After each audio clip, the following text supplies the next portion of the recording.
Hello, everyone. Welcome to Film Frauds. Myself, Matt, my co-host, Tyler, Hello.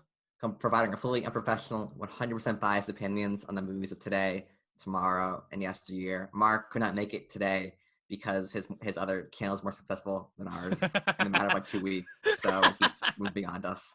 Yeah. So you're just stuck with us from now on, and Yeah. you'll never see Mark again. Never see him again. But today we're talking about a new movie called Minari. But Tyler, you have some messages for the audience before we get into that. I know. We're speaking directly. First off, Mark is not actually gone. He's just stupid and is busier than we are for some reason. Even though, look at us. Look at look how busy we are. But no. First off, we want to say thank you guys for all the recent support. Our Judas and the Black Messiah video, and then the one we did last week, Nomadland. A lot of people are leaving comments. Whether you guys agree with our opinions on the movies or not, we're happy just to see feedback. Whether you disagree with our objective facts or not. You are objectively wrong if you disagree with us. This is not satire. We hate you. No, just like, thank you guys. We love engagement. We love reading stuff. And if it serves to help like enlighten a perspective on a movie, that's great. So keep it up.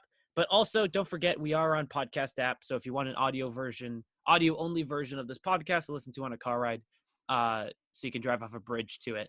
What? I was continuing our joke from last week. Just make sure you hit like the follow button. Yeah, and then drive over the cliff. Sorry. But what was I gonna say? Basically, thank you for your recent support. This is going to be technically a non-spoiler and then spoiler section later. We're going to give some brief non-spoiler kind of review part, and then we'll clearly say it's spoilers. So from here on out, this is a non-spoiler section review of Minari, and then we will identify spoilers. But also, we are in a constant competition to see who's the best one out of all of us. I am dead last. But if you vote who your favorite film fraud is, not that you're still that far behind. I know I'm still not that far behind, but I'm behind. And when we say vote, just leave in the comment being like, Tyler's the coolest. Tyler, wow, you're so hot. Tyler, you're just the best. Tyler, you have totally read all of those books, haven't you? You totally read 1% of those books, haven't you? I was like, oh God. Yeah. Just don't look 1%. at it. Don't ask me about any of them. Yeah, so just, we're curious to see because we're narcissistic and we want to prove that we're better than each other. And that's how healthy friendships are. So yeah, Matt, this is the third-ish episode in our 2020 Oscar thing, not officially, where we talk about 3 recent releases that are prominent Oscar contenders. This week, like you said, we're talking about Minari. If you don't know about what Minari is, it's directed and written by Lee Isaac Chung. It's a frontrunner again for Best Picture, Best Director, Best really everything. Steven Yeun is probably frontrunner for Best Actor, Best Supporting Actor. But it has a 4.2 on Letterboxd, which I think is a really good indication. It has a 98% on Rotten Tomatoes, which doesn't really matter. But that just means that out of 100 reviewers, 98% of them gave it a score of fresh, or at least like a 60%, if that gives any indication. And I'm very curious because I have legitimately zero idea what you think about this movie, and you don't know what I think about this movie either. So, Matt, what did you think about 2020 releases Minari? 2021? 2020? No, it's a 2020 release. It came out in Sundance last year. Yeah. I think the acting's really good. The directing's really good.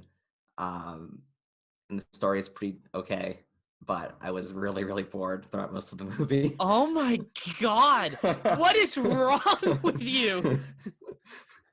I was like, the second act, I guess, was really when I was my most interested. But everything in the beginning was very dull to me. And like the ending just had a lot of forced melodrama. And I wasn't really into it. I think this is better than Nomadland by a lot. Not by a lot, but it's better than Nomadland by a little bit.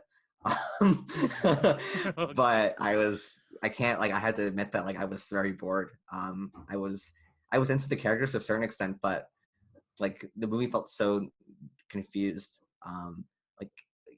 There was no I know the family is like the main character, but like Steven Yeun's character just pops in and out at random moments, and it's like hard for me to really get into everyone's individual story because I didn't think that they did a good job of balancing all the stories. Well, we're heading for another. This movie's great. If you've followed us for a little bit or kind of get a sense of what a movie taste is based on just Nomadland, these types of movies are my favorite. I have a massive crush on Steven Yeun.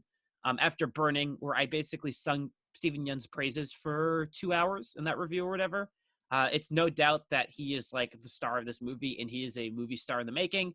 And this kind of cements that I'll see anything that he's in. It's like him and John David Washington for me right now are like, oh, they're in a movie, I'm going to go watch it regardless. I think this movie's really great. I don't know if it's my favorite movie of the year, but I definitely like. I think there's so many like redeeming qualities about this, and I think this is such like a, like kind of like a serene and like peaceful movie, in a certain sense. It's not near like the kind of like the more unfettered, like unstructured aspect of Nomadland, where it's often just like more meditative. But this one definitely is kind of maintains a lot of the same ideologies of it. Actually, I was thinking about this, Matt. The last review that we did, that was just you and I, was Aquaman, and it's kind of there are some like like thematic similarities, but that's a different like person coming to like a new area, being like being what's it called? Oh man, I forget the word, for being like accustomed to like a new culture. There's conflict. Fighting sharks with laser beams on their heads. Yeah, of course. Like there's Yeah, assimilation, and it's like a very all interesting that stuff thing. is all in both movies. I was kind of so I kind of want to just say like it's great, and that's kind of it. I think again, like you said, the performances are really, really great. The standout actually was Alan Kim as like David, who is the Yeah, 7-year-old boy who has never acted before this movie. This is his first acting role, and he's like he steals the show. he's Like, my oh favorite part of the whole movie, yeah, actually. yeah, he's like legit. Like it's like one of those child performances that you kind of, when you're gonna like make a list, like you're gonna put like a Watch Mojo. Like these are the top 10 child performances. We'll do that He right now. What's number Number 10? 10. That one kid from that movie. Awesome. Um Mary Kate, Ashley, and Twin Detectives. oh my god. Yeah, but basically Alan Kim, like, so I watched one trailer for this movie, like pretty similar how I did with like Judas and the Black Messiah and Nomadland, where I didn't watch really anything. Uh so going into this, I was surprised at, like you said, how this is more a family-centered movie than I thought this would be, more focused on like Stephen Yeun's character. But what we get is like, I actually thought it was a really nice balance of exploring like Billings Ramon coming of age story with Alan Kim and his relationship with his grandmother, and like Stephen Yeun's like determination and like his personification of like the American dream, and his constant like willfulness, even at the risk of his own family, to prove his worth. I thought Mm. was a very interesting thing. And then you have the mother, Monica, who doesn't see like the value in this area, but wants to live kind of like where who perceives, I guess, success more on like like a more direct way, where Stephen Yeun is trying to like constantly prove himself. It's a very like interesting story. Uh I can understand a little bit of like the criticism of there might be some parts that feel like they might meander a little bit, but I think that's ultimately what the movie's trying to go for. There's a lot of like exploring like the day by day trials of starting anew in a new area and the challenges that arise from that.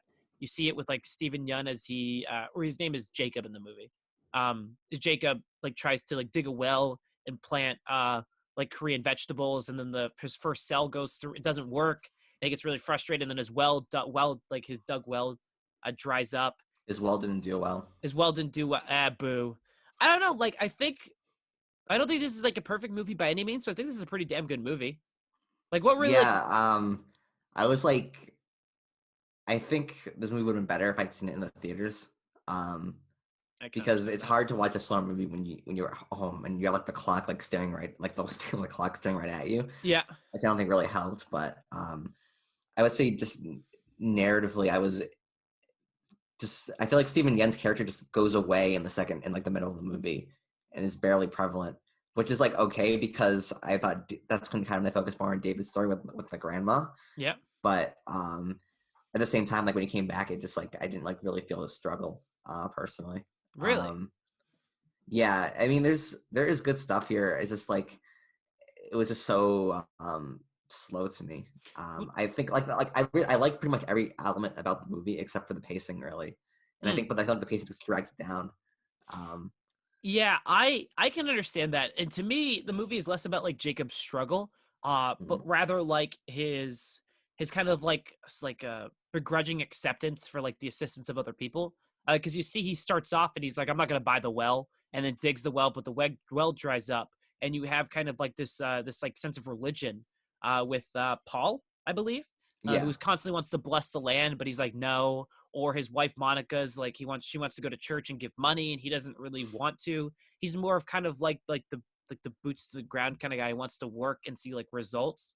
And this other stuff, like assistance from others, is just foreign to him. And we kind of see that journey as he like buys a tractor and gets built a farm, and kind of like, I hate to use the word like assimilates, but that's kind of, I think, what's happening here is he kind of assimilates into like this community a little bit more and accepts help. And I kind of find that to be like his internal character arc eh, is to be like, hey, we like to build ourselves up. We have to rely on other people, which ties into the aspect of like family in this movie. But what Yeah. really surprised me is this is not a movie about Stephen Young. This is a movie about Alan Kim and David. Um, Ultimately, it's really like Stephen Young's character arc and that kind of family character arc is a backdrop to this kind of like coming of age story with David, which surprised me. Which now looking at the poster, which you'll probably see in the corner of this, but David, played by Alan Kim, I keep saying that, is like center frame in the poster. He's the focus of the movie, and I can't state enough how incredible he is in this. Like there are so many great moments Are of you going to him. spoilers now? Just like, Yeah. yeah. This is spoilers. I think I haven't really given anything away, but this is officially spoilers. Yeah, Matt, what are you gonna talk about? My favorite scene with him is like when they go to like the reception after church and they're Yeah, like trying to assimilate into the community. And then like that kid like comes up and talks to him. He's like, why's your face flat? And he's like, it's not flat. And he goes, you want to be friends? And then David's like, okay. And then he just walks away. yeah, And the kid follows him. yeah, I don't know, like his he really like, it sounds really stupid to say, but like he really nails like child like interactions, yeah, like the awkwardness of like meeting a new friend when you're only like 5 years old or whatever. yeah, Like that stuff was really funny to me. Just in general, them like trying to like integrate into the community, and it's not like like they're not like hostile. Like there's no like hostility from like the predominantly white community that they're settling in. yeah, It's just like weird like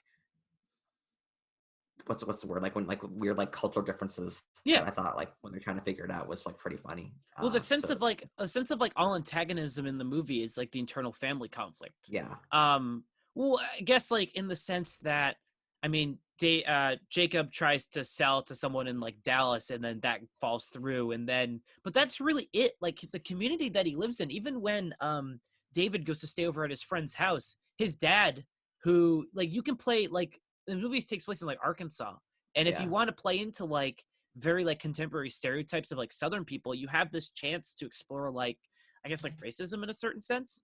mm, I don't know if I put racism in air quotes, it's exactly what it is, but it really wasn't. There's a sense of like mutual kind of like help, like people yeah. offer help, and it's really this like internal conflict of the family that is what pushes people away more. And Yeah. then you see Same thing that, with Paul, like he's a Korean War veteran, yep, and you realize that when he has the money, and you think like, oh, in another movie there'd be hostility between them, yep, but like no, Paul is just cool with it. He's like he just understands. He's like, yeah, we're on, it's just what it is. Like I don't judge you for just happening to be Korean, even though I was in war. Like I probably have bad experiences with that, but that stuff is like it wasn't like I want to say like refreshing, but it's just different. Like I yeah, like it subverted your expectations there. yeah. And I think there's just like a lot of, I'm fascinated by this movie, but this is also a movie I have to rewatch. And I think this is a movie, like you said, a lot of new releases this year are hampered by the fact that we're watching them at home. Like, I wish I could have seen Nomadland on the biggest screen possible. And Yeah. what, like, a Where you're remedy, like forced to like get into it. yeah, I think a problem I had was the fact that the clock was like right under me, yep, and so like when it's a boring part happens, you tend to look more at the clock and you get frustrated. But I was into it. Like the second act flew by to me, like the yep, middle part flew by to me. But I just think the beginning and the end. The beginning I think is a little more excusable because it's like setting tone, yep. but I think the ending, like I don't think regardless of where I watch it, I think I would have found it to be like purposely melodramatic. Mm. Um, but we don't have to get into the end yet, but that's just kind of like my general feelings about that. Yeah, so I'm very fascinated because one, my remedy for the clock thing, because that's through my TV and then I have a clock right there, is I just cover the clock, and that Yeah, actually helps with it a lot. Because yeah, you're right. Like a part goes slow. Like I watched Spike Lee's School Days one day when I was really tired, and I never finished the movie because I was exhausted when I was watching it. But I kept like looking at the clock and being like, only 15 minutes have gone by. So my Yeah. remedy after that was just to block the clock anytime, and that's how I really got immersed with Nomadland when we watched it.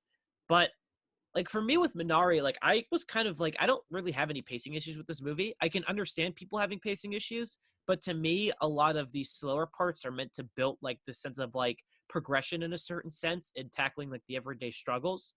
Uh like I was kind of like very engrossed from like the opening shot with like the slow kind of like melodic score as they drive the cars into like the trailer, not the trailer, but their new home.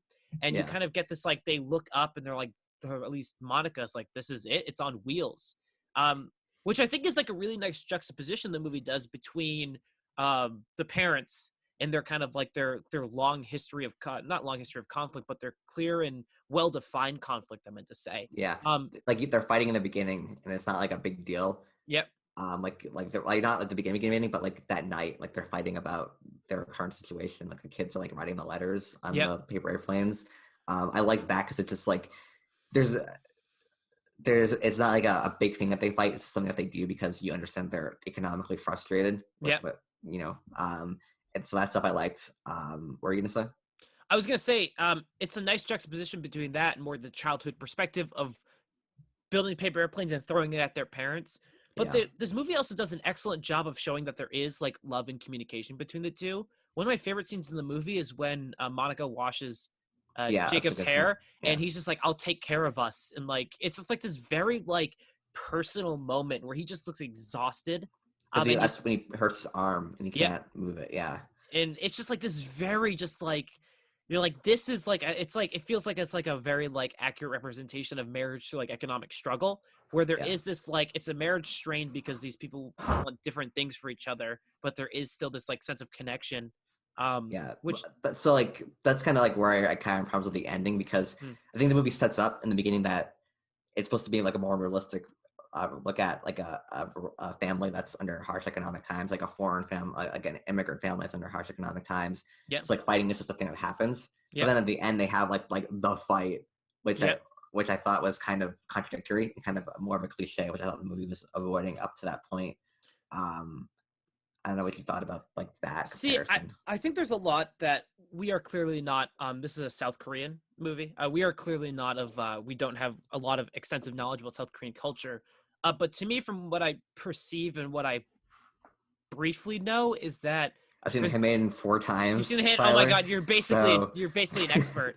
yeah, Um, there seems to me that end final conflict seems to me more like an assimilation of like American ideologies where from what I understand about South Korean culture is that divorce is not as common as it is and here in America, and that final like like decision to be like this isn't going to work out, like it's done.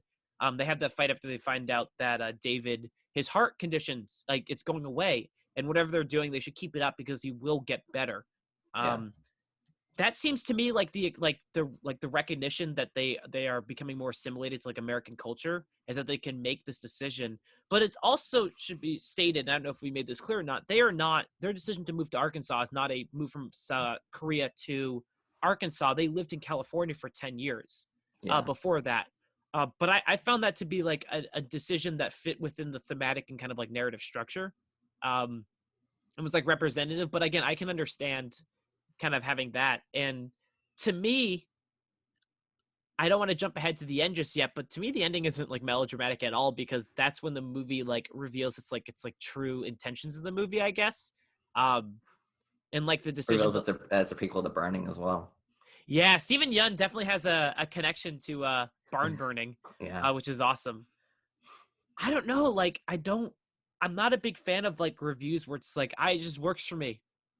But this one, like, there's a lot of it, like I was getting a little choked up at the end when David is like running to like his grandma, and he's just yeah. like he's like running really slow, and you just feel so bad, and the grandma's wandering off. It's just At like it that point, just just like completely like out of her mind. yeah, Um, which is funny because like part of me thinks like, oh, that's just like a cliche. Like, of course, like the grandma does that. but also like as someone who's had elderly grandparents do stupid things, Yep. like I know exactly like that's something that they would do. Yep. So it didn't frustrate me. Yeah, I texted you last night. I was like, "Oh my god!" And you're like, "This movie doesn't have to tell me this. I already knew this." yeah, Yeah. yeah. Uh, Trying to be independent, but yeah. like I want to talk about things that I liked about the movie. Sure. Really liked all the interactions with David and the grandma, like in the Hmm. middle of the movie. I thought all that stuff was great. I thought they had such good chemistry. Yeah. Um, like all like the condescending things that grandma does Yeah. is just such a thing like a grandma would do, like like say his ding dong's broken. Yeah. That one, I went to text you the line and being like, "There's a line where they say like that's not a ding dong, it's a penis," and that's a Yeah, line in the movie. Made me yeah. laugh. No, 100%. Like I like the idea of David like looking at his grandma and she not like fitting into like his American like perspective of what a grandma should be. And when he pees in a drink and then gives it to her, He like it pees had into like the teacup. yeah, and then like that cracked me up. And then when like he like goes outside to get the stick, Yeah, he and gets he goes to this. give the little one, and the grandma's like, "Oh, he's such a clever boy," and that's kind Yeah, of the end of it.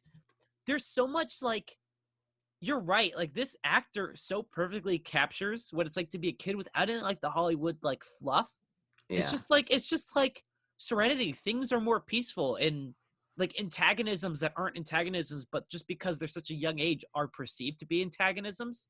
It's such a great move, and I like that shot after he pees in like the teacup and he's sitting down, his hands are up in the air, and like Steven Yeun and Han Ye Ri, the actress who plays Monica, they're framed from like a higher shot, and they just look like these giant imposing figures. And you're Yeah, like, yeah, that's what it's like. he looks like what you think of like a like at a Kurosawa shot, like when he has his legs are like that. It's like kind of like a samurai pose. Like you can Yeah, tell he like or a shogun pose. Like you can tell he's like the head of like that's like his I'm the head of the family yeah, shot thing, which I thought was good. yeah. There's definitely like a lot. Like, and I don't know about you, but do you feel like this is a movie that would benefit for you on a rewatch? Um, I think yes and no. I think like I would say that I'm risking like things feeling even slower on a second time, knowing where they're going. Yep. That's like my apprehension, but maybe knowing that it's not, maybe understanding that the pace of the movie as well will help because I mean, you look at like the first Blade Runner, like I was like when I first watched it, I had no idea about it. This is Yep. a weird comparison, but it's It's just like they're both slower movies, yep. you know, like neither you think Blade Runner, you think 80s action movie, you think it's gonna be like this Yeah. crazy like Arnold Schwarzenegger movie, and it's not. So like, and then rewatching it and knowing about the pace of it, I was like, oh, this movie's really good. Yep. So there's always a chance that could happen. Yeah. You think you'd like it more on a second watch, or Yeah, because I think because again, I went into this not really. I watched one trailer like 5 months ago when the trailer first came out and went, yeah, Steven Yeun's in this. I'm gonna watch this movie. It looks incredible. And like the Sundance reviews came out and it's like this movie's incredible. I'm like, oh great, great. And I did watch another thing with this and I didn't remember the trailer at all. So going into this, you expect one thing and then you kind of get more of a focus on things you didn't expect. And I hmm, think going into that, I might like this movie a little bit more. But again, this might be a movie I kind of want to seek out and see in a theater. I completely agree. There's a lot of very beautiful shots of like farmland and the environment that they're in and the community that they're in. And it's just like one of those things like I want to see this in a movie theater. yeah, I And think if it like came to like one of our smaller theaters, yeah, like by some miracle, I don't think it will. But if it did, like if it's won Oscars, I could see it being re-released in the theaters it's again, like later in the year if things are better. But I don't know. I don't want to hold my breath for that. there is like a lot and again I don't want to veer too far away from the actual movie discussion, but there is some like interesting controversy with this movie in the sense with the Golden Globes where the Golden Globes nominated I this don't think movie about for this. you don't think about where the I don't know movie anything about this. do you perceive this to be an American movie or South Korean movie? And this that might I don't that might Well, it's by sound self-trained filmmakers. but the thing is though this is a to me this was nominated for best foreign picture at the Golden Globes, and that met with some controversy because it's a very kind of almost like does this movie a disservice where despite it being like being like from a South Korean filmmaker and having South Korean actors, it doesn't because it's kind of like set in America, it's not necessarily like a South Korean movie in a certain sense. I think it feels like it has like it's a South Korean like kind of culture movie when like it contains South Korean ideologies, um but it doesn't like come across that way. And I think by the Golden Globes putting in that, it limits this movie's full potential when well, I guess sorry. Oh, bless me, thank me. It limits this. It limits this. I feel like this movie's. Bless me, thank me. I like to imagine you like in your house by yourself and you sneeze and you just like bless me, thank me to no one at all. I 100% do that when I like will teach and like mute my mic. I'll just say bless me, thank me, and then mute my mic. So I don't know. There's like this very like people were not super happy about putting this in like a foreign film category, which I think does Yeah. this movie does a little bit of a disservice. What do you think? Well, I mean, Parasite was both for the Oscars. It was both nominated for and won for Best Foreign Film and Best Picture. So, like, I don't understand why it can't be in both. The thing is, though, it's a South Korean movie. Parasite's a South Korean movie. This one, I think, is an American. I don't know, and I don't want I'm to. saying it won. I mean, I don't see the problem with just putting it in both categories. If Parasite did it. My thing is, I It's don't. like we're interfering with the integrity of the Golden Globes. Yeah. The thing is, though, I don't trust the Oscars, and I fear that the Oscars, because I think this is a movie that if it wins like Best Picture, I'm completely okay with it. I know you think again you're a little bit lower on this movie. It really than isn't I a am. movie that like I think deserve. Like I haven't really had a movie this of 2020 that I was like, yes. Oh yeah, because you weren't a big fan of Judas, Nomadland, or Minari. Damn, this has been I a don't like rough. Judas. I think it's like a solid B movie, like not B movie, but like grading like a B movie. Yeah. But there's no like real A movie. Like Queen's Gambit. Like if Queen's Gambit, like I loved Queen's Gambit. I would like if that was honestly a nominee for Best Picture. I would say that deserves it.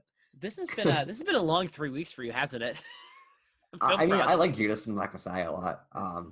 Like I like it more than either Nomadland or Minari. But yeah, nothing has really blown me away. Like I think of like I was thinking of this like yesterday actually. Like in 2012, like I'd see a movie like during Oscar season 2012, I would see a movie like every weekend, like Lincoln, Silver Linings Playbook, I think Argo maybe. It's like all these movies I saw and I loved, and they all got nominated for Oscars. And now I'm thinking I'm like I've seen all the Oscar nominated movies, and I'm like pretty indifferent towards all of them. And I'm wondering what's wrong with me. Do you think that's an expansion of taste, or do you think that is like the movies are just not as good? I don't know, because like when we were doing our best of decade list, like I rewatched Silver Linings Playbook and I was like, love it still.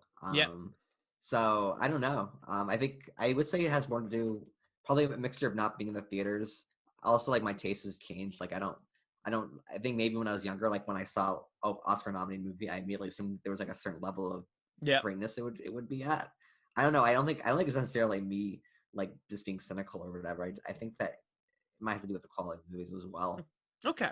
I was just curious about that because that was a big controversy that came out, and after watching this movie, I'm like, this is great. We are also on like 3 weeks of like directors like putting a staple down as like the future of like filmmaking. We had Shaka King with Judas and the Black Messiah, Chloe Zhao with Nomadland, and Lee Isaac Chung. This is not his directorial debut. He made a movie in 2007, 2009. What's up? Actually, Kid Detective got nominated for an Oscar. I want Kid Detective to win. Yeah. Oh, Kid Detective. Yeah. Kid Detective has the best screenplay. Kid Detective has the best end shot of a movie. Yeah, the best picture and the best nomination for best end shot is Kid Detective. Yeah, Oh man, that end shot of Kid Detective like took my breath. Oh, but this is a review on Kid Detective. Maybe that's another time. Lee Isaac Chung, I think, has now cemented himself as like one of the names to look out for. This movie is like incredibly like thoughtfully directed. I don't know if this is any like if there's any semi-autobiographical elements of this movie. I think there is. I watched Lime's review. I think he said that it's very much like a passion project for the director. It shows like it's obviously there. Yeah, there is a definite sensitivity given to the subjects of this movie. And it really like it puts him as like a staple forward where it's like, oh, Lee Isaac Chung directed this movie, I'll go watch it. And that's how I feel now for like the last 3 weeks is regardless of like my thoughts or like any of our thoughts on the movie, I think we can all agree that like, hey, these last 3 directors are people we should probably look out for. Yeah, especially Shaka King for me. Like, I was so impressed by the directing style that he had. Yeah. And I'm interested in seeing like Chloe Zhao's Eternals. Yep. Just because like Nomadland is like the exact opposite of what I would think a director of a Marvel movie should be. So it'll be interesting to see like how those styles clash or whatever. So do you want to talk about the ending of this movie a little bit? Because you seem to be a little bit checked out. So let's lay forward what happened because I think we've jumped over some plot points.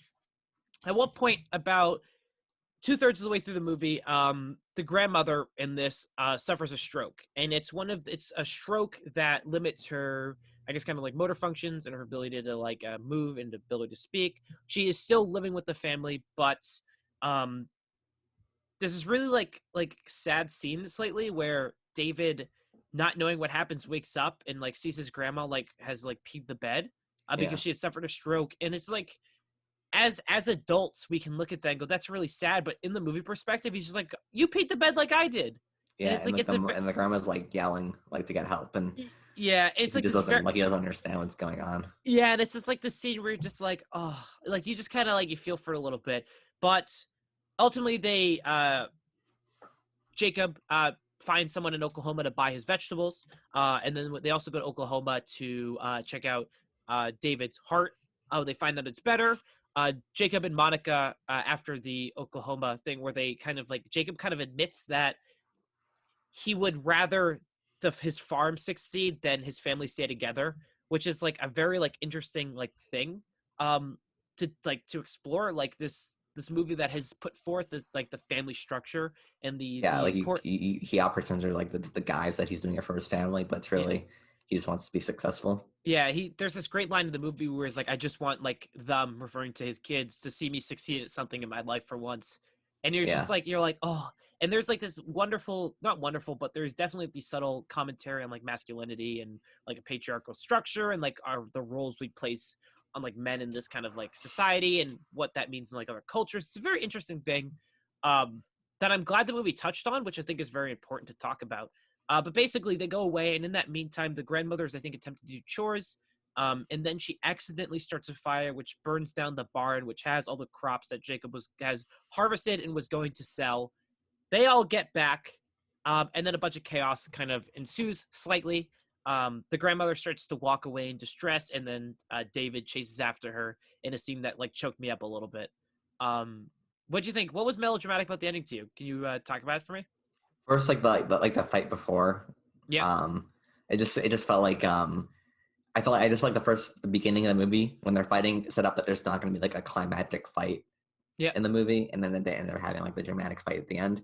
Um, but I don't know. I just didn't think like the whole like fire was necessary. Like it's a very slow movie, yeah. and it just seemed like it was totally different. It just felt like they had to have something interesting happen at the end, and like you look at like Burning by comparison, and like the whole movie is consistently um, what's the word, like mundane. Not Yeah. like not saying that in a bad way, but like this movie, it just felt like they had to have like something interesting at the end, and that's why they did the fire Mm. part. I feel like they could have like destroyed the crops in like a more like believable way.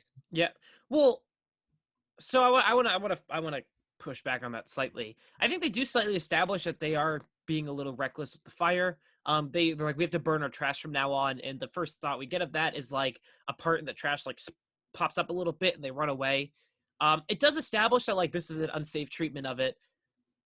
It doesn't really feel melodramatic to me. It feels in line or representative of like the character of Jacob, because he has this moment where he runs in trying to save the crops, and then he loses. He can't find his wife, and they have this kind of moment where like he like forgets about the crops and goes to like try to find her and saves her, and they like have this moment outside where they kind of like connect slightly. And then the movie kind of ends. It ends within like 2 minutes after that. Jacob accepts like he needs a well to survive, and then they go to pick the Minari by the waterbed where the grandma planted them. And to me, it feels kind of in line. And this is where I want to rewatch the movie because there's a lot of different aspects of Jacob's character that I think would benefit from a rewatch. To me, at least. Um, to me, the ending felt like it was necessary um, for the character of Jacob. I like, what would you like? I don't want to say like, hey, what would you have done differently? But it's just like it's one of those things like you're watching and you're like, oh, this is fine, like it's okay. I just don't think I really connected with like the Jacob character as much. I think that's Mm, probably the heart of it. Like I said, I think he had like disappears in like the middle of the movie, which yeah, didn't really help. I just didn't. I kind of feel like his struggle with they bring up the facts like right at the end, like when it's revealed that he cares more about the crops than his family, Yep. is being successful in his family, and then he chooses his family, like literally the scene after he chooses his family Yep. over his crops. It just felt so sudden. Yeah. I wanted more of him like neglecting his family to go work on the farm like throughout the movie. For a kind of build up, but like Yeah, to me, one of the strengths of the movie is not. We already have a lot of conflicts in the movie. We have the parental conflict between warring ideologies. You have the family conflict versus the new environment.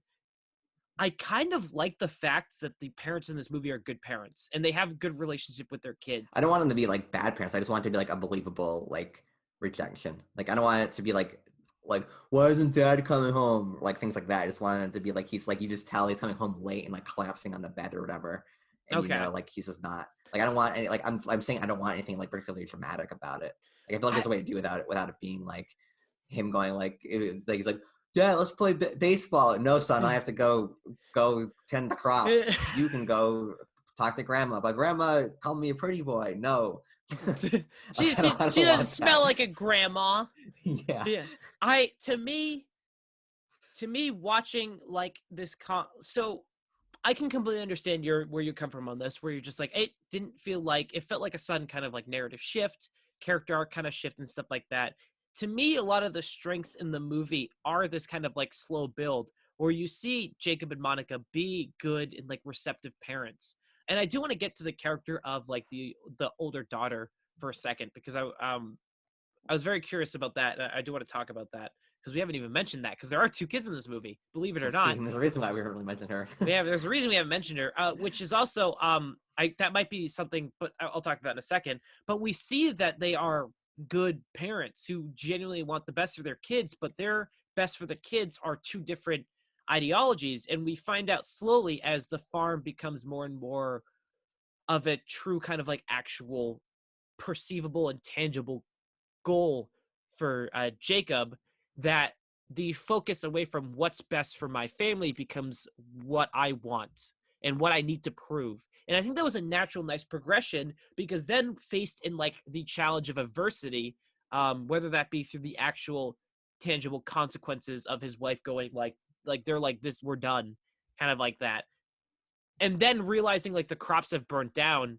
and he like these crops are just like momentary and like the family structure is like lasting is what ultimately get where he kind of like begrudgingly accepts the fact that he needs help from other people, and then they put the stone down and mark the well together.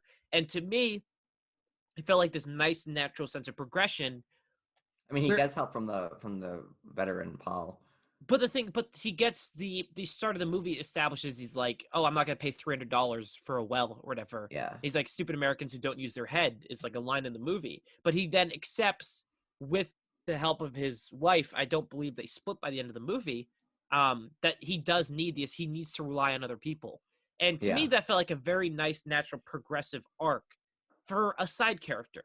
And he is a side character. If yeah. like by the end, and I mean, I think all the character arcs, even like David's, is when he runs after the grandmother and like, and that's it. He's like grandma and like accepts that this is his family and this is who she is, and it's just like one of those things that maybe choked up at the end. To me, it works. Like to Yeah. me, like it works within the movie for me. I have like one more scene I want to talk about Sure. that I think was weird. What do you think of the possession scene?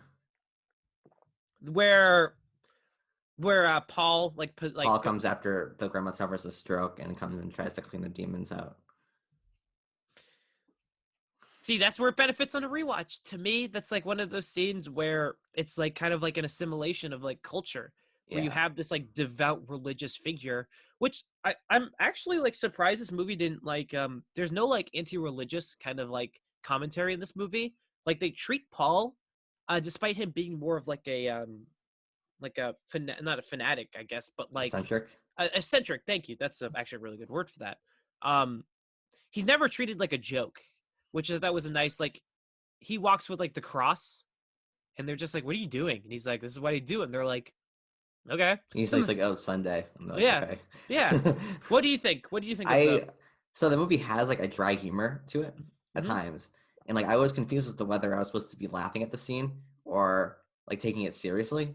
Um, because it's sad because it's the grandma, you care about the grandma and she's having a stroke, but like this exorcist is not going to do anything. Yep. But Paul Hudson is such a character that like I couldn't tell, like it felt very like tonally weird, and it's like never brought up again as well. It just felt very distracting, and like there's an episode of Nathan For You, which is like so I'm a little damn like I where there's this realtor and he comes up with the idea that he's going to make her the ghost realtor, where she sells houses that definitely don't have spirits in them. Yep. That's like the gimmick of like how she's gonna sell the houses. And then there's a scene where they have an exorcist come to cleanse the house Yep. before she sells it. And it's like played for jokes. It's shot like objectively, but like it's just so cringy that Yep. like you're laughing at it. So I was thinking of that too, and I couldn't tell what this Minari scene like was it supposed to because you're not supposed to take Paul that seriously, I don't think, because they're not making fun of him, but he's also they're also clearly saying this guy is not 100% there. Yep. So like, and then it just felt so like absurd that like this isn't gonna do anything for this poor woman who had a stroke. I don't know. It just felt so awkward to me.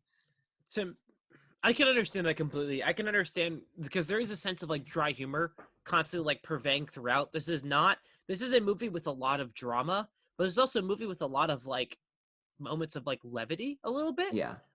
Again, we talked about the fact that there's a scene that had me like laughing where he like gets the branch and like goes inside, and there's a definite moment of like serenity. And to that, there's this definite theme of like assimilation. And you are in like a more southern kind of like religiously predominant area, and we have shown the mother to be more of a like a more focused on religion and like wants to give back and believes in kind of like the aspect of like prayer and heaven. Like you can see that for the fact that she gives $100 to like the donations box. The grandma takes it out, but $100 is for that like this family is like a lot. And to me, like that played more into like in it like an acceptance of like this is like the culture we're in. Let's entertain this aspect of it, but also a sense of like peacefulness for the mother. I get it's weird, and I completely understand that. I'm not arguing that it's a little odd. But like it doesn't like stand out to me like a sore thumb, like maybe like I would have thought if I didn't like wasn't super on board with this movie. I guess I don't know. Should we get to real quick, like my one slightly big complaint with the movie? My one complaint-ish with the movie Lay it on me. is the character of the daughter. Yeah. I don't know if this is more representative of South Korean culture. I read a few reviews that say it is, where the eldest child is often relegated to like a pseudo parent role, and they are often their sense of like individuality and individualism is often forgotten about in favor of being like a pseudo parent for the younger. That might be true. I am not like always just gonna believe like through reviews I read, and just go that's fact. That does not deny the fact that she is not a developed character and sticks out like a sore thumb. A sore I thumb. thought she was adopted for like a lot of the movie because she doesn't speak any Korean like until like the end. Like she's always speaking English, and so I was like thinking that she was that she was adopted. But then in the end, when she's talking to the mom of the grandma, like Yep. they're speaking Korean. But like I don't know, yeah, she was weird. It's like I didn't understand like her purpose. She doesn't Maybe have an arc or anything. that's supposed to be like a commentary and something. I don't want to be that like reviewer who's just constantly like there's actually hidden meaning in everything. It really does feel like from a general movie audience perspective that there is a focus. There's 5 main characters in this movie, and 4 of them are really well developed and have a focus on them. Yeah. And like it's like a shame because this actress when she like is actually like doing stuff is really good.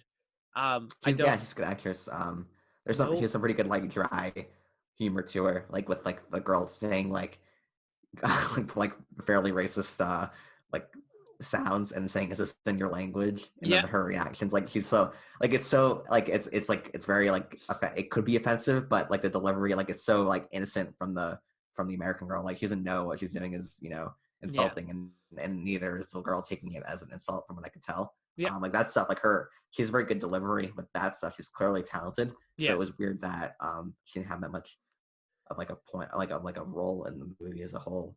If my facts serve correct me, this is Noel Kate Cho. And I don't believe she has Mm. any credited acting roles. So this might be her first movie. Which again, great job. But it does definitely stand out as like because she's in a lot of scenes, but she's in the background of a lot of scenes.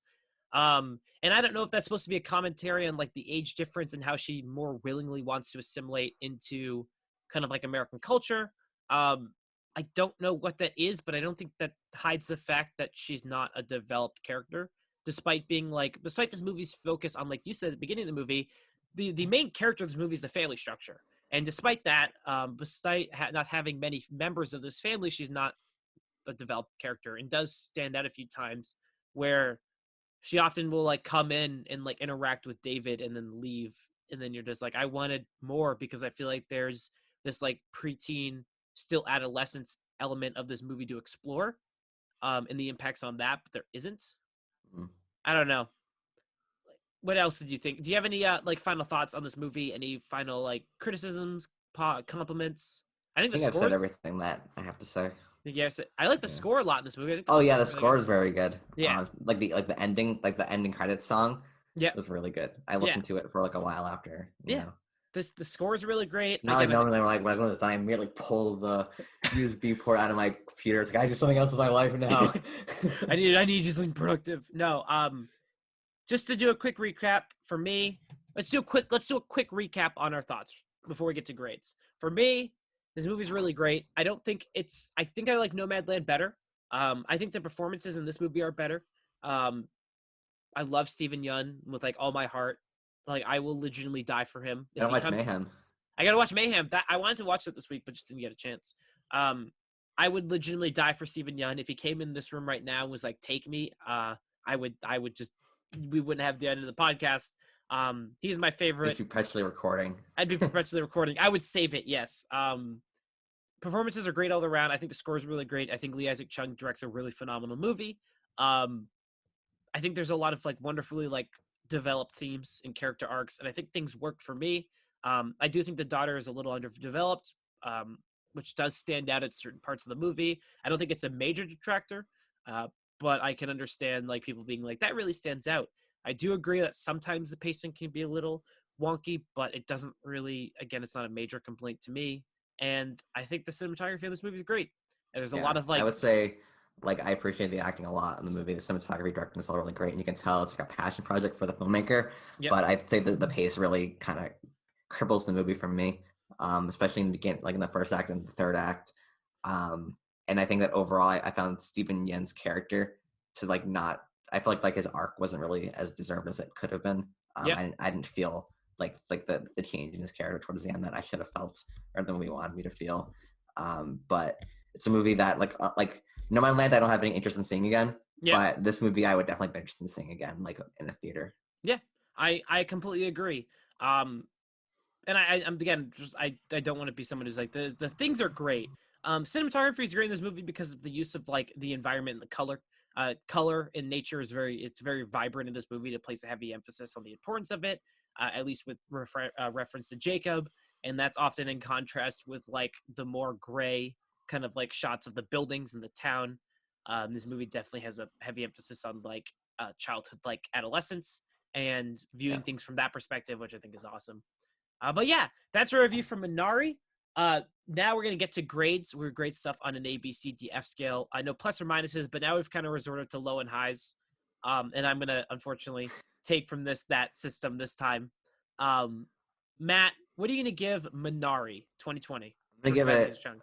the highest C I can possibly give it. Oh Um, God.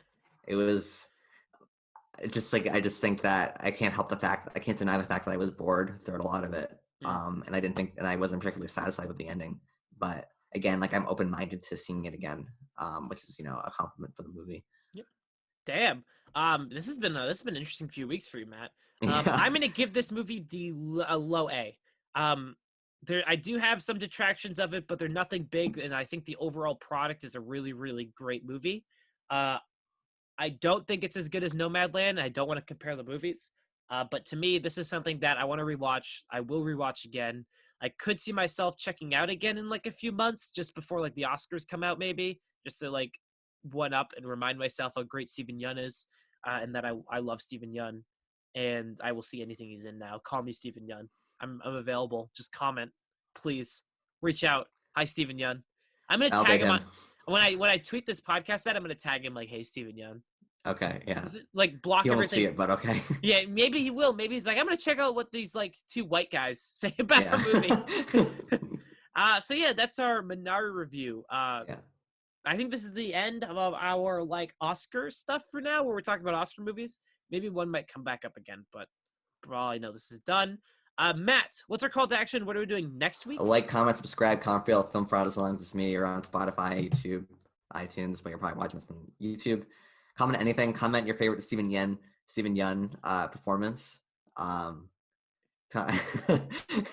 So yeah, do that. And then next week it's Mark's pick, right?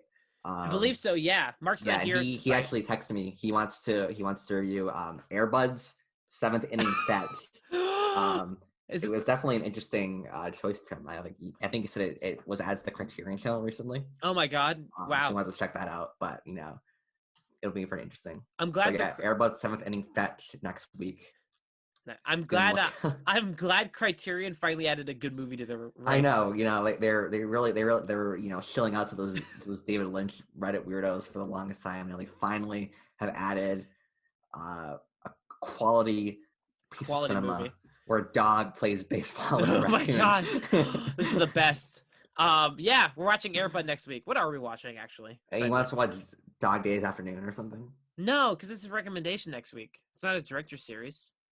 Oh, he's watching that. Oh, he's Badlands. Badlands, the Terrence Malick movie. I think we're doing that. I don't know. Mark's, I think we're doing 7th inning fetch. We should do that. We should record. You and I, we should all record Badlands together, and then you and I should record 7th inning fetch, and then I'll upload 7th inning fetch instead of Badlands. Yeah, we'll spend an hour of our lives recording the Badlands review just to delete it immediately and upload 7th inning fetch instead. I'll even title it. What's it called when you like put someone's face on your face? I know what you're talking about. Yeah, we can do that for Mark's face on both our faces, talking about 7th inning fetch. Deep fake. Yeah. Deep fake him. You know what I'm gonna do? We're gonna record it. I'm still gonna title it Badlands because Mark won't watch it. So it's gonna be like, your Badlands review didn't talk about Badlands. Boom, surprise, talks about Airbud. Also, yeah, he won't even notice, so it'll be fine. And then also, shout out to Jeffrey Davidson, who hasn't commented for a long time. We miss you. We miss you, Jeffrey. We're waiting. Yeah. We miss you. No, thank you again to everyone who has commented. We do really appreciate it. But also, this is 2 weeks in a row where I hope people just don't agree with your opinion. This is awesome. I like being the one where we're like, I agree with Tyler. It's not mad at me for the No Man's Land review that I Isaac was not. Isaac was like, oh my God, I agree with every single point. Isaac had an existential crisis. He wasn't disagreeing with me. He was oh my God, I need to change something about my life now that I've agreed with Tyler on something. Yes. People are realizing I have better movie opinions. All right, guys. Thank you guys for watching. This has been a fun episode, and I get the final word. Goodbye.